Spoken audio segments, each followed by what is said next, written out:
If you watched my channel before, you'd realize that for the most part I don't demonize any particular food. Because in essence, all foods can technically be included into your diet. There are case reports of professors eating Twinkies and protein shakes and staying in a caloric deficit and losing weight and improving many of their metabolic markers. Low-fat diets work, low-carbohydrate diets work, carnivore diets work, vegetarian diets work. Really any diet you can think of would work for losing weight. Because as long as you put yourself in a caloric deficit at the end of the day, you will lose weight. The food that you eat has a big impact on two things. The quality of the weight that you lose, meaning how much is muscle and how much is fat. And one big thing is your appetite. For example, the professor on the Twinkie diet reported being extremely hungry.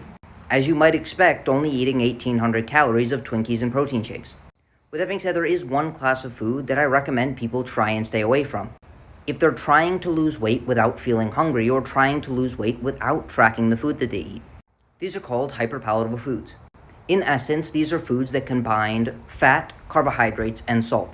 For example, high fat and high carbohydrate foods, high carbohydrate and high salt foods, or high fat and high salt foods. Or most hyperpalatable foods contain a mixture of both fat, carbohydrates, and salt. In essence, these foods are really, really tasty. But interestingly, all three of these micronutrients activate different regions of the brain. And when we combine multiple of these ingredients together, our motivation to continue eating is much higher than it would be if we were just consuming carbohydrates or just consuming fat, or even just consuming protein with salt. Therefore, at the end of the day, you will simply feel more hungry. And if you're trying to lose weight without tracking anything, you're more likely to overeat. Unfortunately, the majority of the food system is comprised of hyperpalatable foods, including things like brownies, pretzels, hot dogs, burgers, chips, fried chicken, pies, cakes, candies, and other things that I'm sure you can think of. With that being said, one of the pushes for the whole food diet is because there really are no hyperpalatable foods in the environment. There's virtually zero foods that combine both carbohydrates and fat. The only food that comes to mind is going to be milk. And the sole purpose of milk in the environment is to rapidly increase the weight of an infant. And its hyperpalatability actually assists with this process.